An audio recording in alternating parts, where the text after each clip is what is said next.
नमस्कार, मानवी एंड आयु क्रिएशन चैनल पर आप सभी का स्वागत है।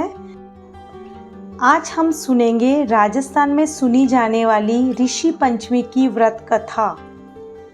एक नगर में एक ब्राह्मण रहता था। एक दिन ब्राह्मण की औरत ऋषि पंचमी का उद्यापन करने की सोची और ऋषि ने भोजन को कहकर आई और वह दूर होकर बैठ गई।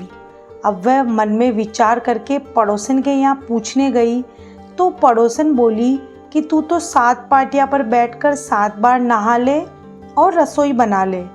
उस ब्राह्मण की औरत ने ऐसा ही किया। अब ऋषि जी जीमने आए और उस ब्राह्मण की औरत से बोले कि ब्राह्मणी जी, हम 12 महीने में एक ही बार आँख खोलते हैं, कोई भोजन में आपत्ति तो नहीं है। ब्राह्मणी बोली, महाराज आप आँख खोल दो, कोई आपत्ति नहीं है। झटपट ऋषि जी ने आंखें खोली तो भोजन में कीड़े थे। ऋषि ने भोजन के स्थान पर कीड़ा देकर दोनों ब्राह्मण ब्राह्मणी को श्राप दे दिया।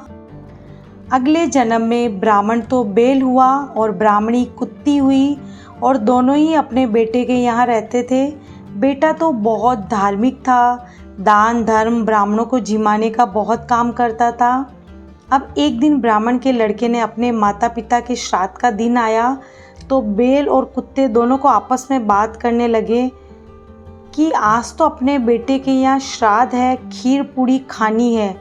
वह ब्राह्मण का बेटा की बहू बहुत ही पतिव्रता थी। उसने खीर पूड़ी सब्जी आदि की रसोई करी और एक जोड़े को जीमने को कह दिया। दूध चढ़ाकर ब्राह्मणी अंदर गई जब तक सांप की काचली दूध में गिर गई।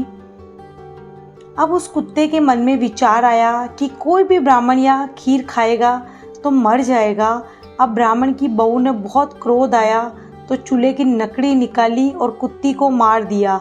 मार कर फिर दूसरी रसोई करी और सबको अच्छी तरह से जिमाया।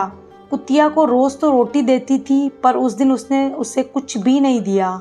अब रात को वह कुत्ती अपने आदमी के पास गई और रोने लगी, आज तो मेरी बहू ने मुझे बहुत मारा है, मेरी कमर भी टूट गई है और रोटी भी नहीं दी है। बैल बोला, आज मेरे भी मारे सेठ ने रोटी नहीं दी, मैं भी भूखा हूँ। दोनों आपस में बातें कर रहे थे। बैल कुत्ते से बोला कि थारे कारण मारे को भी भुगतना पड़ रहा है। ये सारी बात बेटे ने सुनी और बाहर आकर बैल को चारा दिया और कुत्ते को रोटी दी, पानी पिलाया और मन में बहुत पछताया। अब दूसरे दिन ऋषि के पास आश्रम में जाकर पांव पड़ गया और बोला कि मेरे माँ बाप को मुक्त करो महाराज, क्योंकि दोनों बैल और कुत्ते के जन्म में पड़िया है। अब ऋषि बोलिया कि भादवा का महीना अमावस्या के बाद पंचमी को उपवास करके पूजा करनी और कहानी करनी। इस प्रकार 7 वर्ष तक ये व्रत करना और उपवास करके उत्तम रसोई बनाकर ऋषि को जिमानो। बेटा ने ये व्रत कियो, विधि से करायो तो आकाश में विमान आया और माता पिता की मुक्ति हो गई। स्वर्ग में गया, अधूरी होई तो पूरी करजो, पूरी होई तो माना करजो। आप सभी को ऋषि पंचमी की हार्दिक शुभकामनाएं।